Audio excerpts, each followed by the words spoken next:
দর্শক যারা শুনছেন সবার প্রতি আন্তরিক কৃতজ্ঞতা। আল আরাফা ইসলামী ব্যাংক এনসিএল টি20 একদম শেষ পর্যায়ে, এবং এই টুর্নামেন্টটাকে মনে করা হচ্ছে বিপিএল এর ড্রেস রিহার্সাল। আপনারা সবাই জানেন যে রাহাত ফতেহ আলী খান তিনি এসে কনসার্ট করে গেছেন, জেমসের কনসার্ট লোডিং, মাইলসের কনসার্ট লোডিং, ঢাকা চট্টগ্রামের কনসার্ট লোডিং, বাট একই সাথে লোড হচ্ছেন বাংলাদেশের ক্রিকেটাররা। এক্সাইটিং ক্রিকেটার যারা আসলে আপকামিং বিপিএল এ, যেটা 30 ডিসেম্বর থেকে শুরু হতে যাচ্ছে, রং বদলাতে একটা বড় রোল প্লে করবে। সেই ক্রিকেটাররা কারা?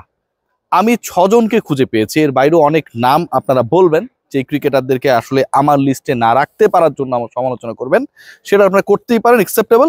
কিন্তু সেই পার্টিকুলার 6 জন ক্রিকেটার কারা সেটা নিয়ে আলোচনা। 6 জনের প্রথম যে নামটা আমি বলতে চাই সেটা হচ্ছে জাকের আলী অনিক। কেন বলছি জাকের আলী অনিকের কথা? প্রথমত, এমন একজন ক্রিকেটার ইন্টারন্যাশনালি তিনি দারুণভাবে পারফর্ম করেছেন। এই বছরটায় সবচেয়ে বেশি সব ফরম্যাট মিলিয়ে অর্ধশতক করেছেন মেহেদী হাসান মিরাজের সাথে। দ্বিতীয় সর্বোচ্চ গড়ে রান করেছেন, এবং তিনি যেদিন খেলবেন সেদিন প্রতিপক্ষ জাস্ট আঙুল চুষবে, ক্ষয়ে যাবে, নখ টুকবে। এটা ভাই বাস্তবায়িত। ক্যারিবিয়ানের মাটিতে ক্যারিবিয়ানদের তাদের সবচেয়ে ফেভারিট ফরম্যাটে বাংলাদেশ যেভাবে হারিয়েছে, যেভাবে হোয়াইট ওয়াশ করেছে, লাস্ট ম্যাচে যে ক্যামিও আমরা দেখেছি, 41 বলে 72 রানের innings. Jaker Ali Anik is going to be a dangerous pick. এবং জাকের আলী অনিকের সবচেয়ে বড় স্ট্রেংথের আমার কাছে মনে হয় যে জায়গাটা, যে তিনি এমন একটা দলের হয়ে খেলবেন। এখন পর্যন্ত সিলেটের তিনি ক্রিকেটার, সিলেট তাকে পিক করেছে, যেই দলটার উপরে অনেক বেশি প্রেশার নেই, এক্সপেকটেশনস নেই যে তারা চ্যাম্পিয়ন রানার্স আপ হয়ে যাবে। তো আপনি যখন এরকম একটা দলে খেলবেন, তখন সিনারিও মেক করার জন্য, বিল্ড করার জন্য আমার কাছে মনে হয় সেটা খুব গুরুত্বপূর্ণ ভূমিকা পালন করে। নাম্বার 2, জিসান আলম। দেখুন, বিপিএল এর ড্রাফট যখন হয়েছিল, সেই ড্রাফটের আগে থেকেই জিসান অনেক বেশি আলোচনায় ছিলেন। বয়সভিত্তিক দলের ক্রিকেটার, মারতে পারেন, যেদিন তার হাত খুলে পেটাতে পারেন সেদিন প্রতিপক্ষের বোলারদের জন্য রাজ্যের হতাশা চলে আসে। সেই জিসান আলম কেমন করেন, বড় ফরম্যাটে কেমন করেন, মানে বড় মঞ্চে কেমন করেন, সেটার জন্য আল আরাফা ইসলামী ব্যাংক এনসিএল টি20 একটা আমার কাছে মনে হয় প্ল্যাটফর্ম ছিল। Zishan Alam had been the first centurion of the tournament. যেদিন শতক মেরেছিলেন এই ক্রিকেটার সিলেট ইন্টারন্যাশনাল ক্রিকেট স্টেডিয়ামে, শতক মারার আগে টানা 8 বল ফেস করে 7টা 6 মেরেছিলেন তিনি।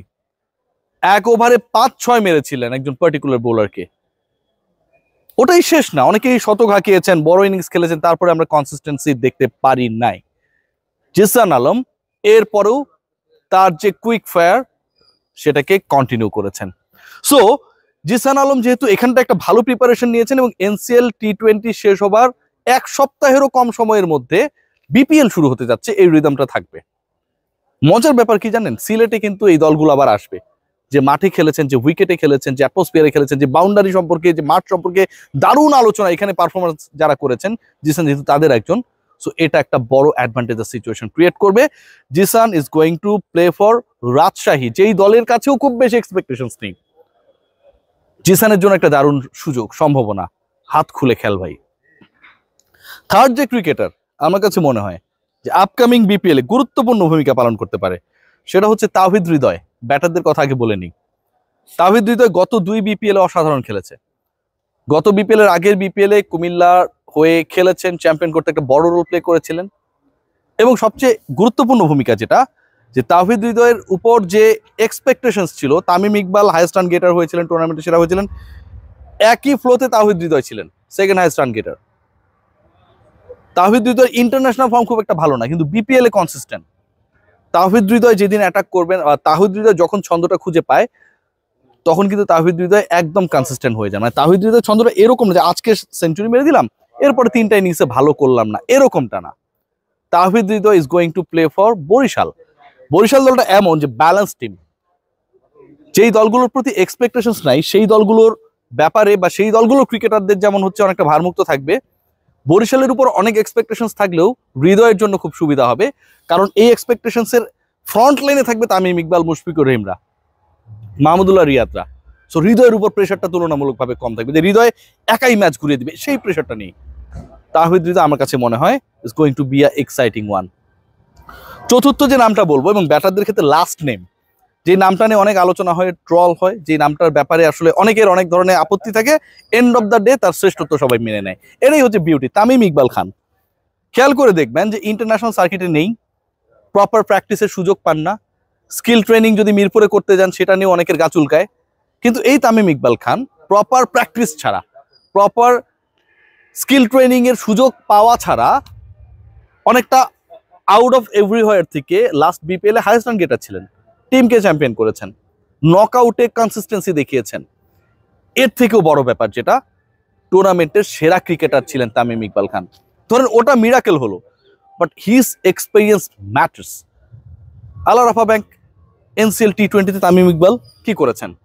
দুটা বড় ইনিংস খেলেছেন, একটা অপরাজিত ছিলেন, একটায় 10 বলে 13 করে আউট হয়েছেন। তার মানে কি, একটা পার্টিকুলার ইনিংস ছাড়া 10 বলে 13 যেটা করেছেন সেটাও 130 স্ট্রাইক রে ব্যাট করেছেন। তামিম ইকবাল বাকি ম্যাচেসগুলোতে বিধ্বংসী ছিলেন। তিনি যখন চলে যান, মানে এই আসরটা খেলবেন না, তার দলের ফল ডাউন এনশিওর হয়েছে। খেয়াল করে দেখুন যে 91+ যে ইনিংসটা খেলেছিলেন, 91 ইনফ্যাক্ট, সেখানে তিনি ব্যাট করেছিলেন অলমোস্ট 170 স্ট্রাইক রেটে। আবার যেই ম্যাচে তিনি 60+ নক খেললেন সেটাতে almost 200 strike rate. Tamim Iqbal Khan from know where তিনি যেভাবে পারফর্ম করেছেন, যেভাবে পারফর্ম করেন, এবং দুটা লোকাল ঘরোয়া টি20 টুর্নামেন্টে back to back, last BPL 10th edition and Al Arafah bank NCL T20, দুটাতেই তিনি যেভাবে খেলেছেন, Tamim Iqbal Khan is going to be a threat for the other teams in the upcoming BPL. Last যে দুটো পিক আমি পেয়েছি বোলিং এ, রিশাদ হোসেন, অনেকে মনে করতে পারেন মার খাবে, এটা হবে ওটা হবে। Rishad, now we can tell him a genuine leg spinner.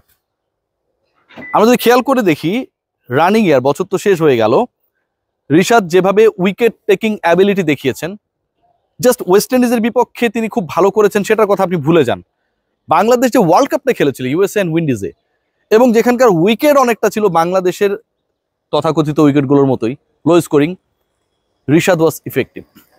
এখন যখন রিশাদ বাইরে তুলনামূলক শক্তিশালী দলের বিপক্ষে, কম্পিটিটিভ যারা cricketer more than the Bangladeshi cricketers, তাদের এগেনস্টে যখন ভালো করেন বিরুদ্ধ কন্ডিশনসে, তখন সেই পার্টিকুলার ক্রিকেটার তার হোমে যখন একটা টুর্নামেন্ট হবে সেখানটায় তার প্রতি এক্সপেকটেশনস বেড়ে যাওয়াটা খুব স্বাভাবিক। এন্ড রিশাদ হোসেন আমার কাছে মনে হয় স্পিন ডিপার্টমেন্টের একটা বড় বড় অস্ত্র হতে যাচ্ছেন for his team. And the last name I have to mention, আমি স্পিনার হিসেবে রিশাদকেই রেখেছি, last name I have to mention again, Taskin Ahmed.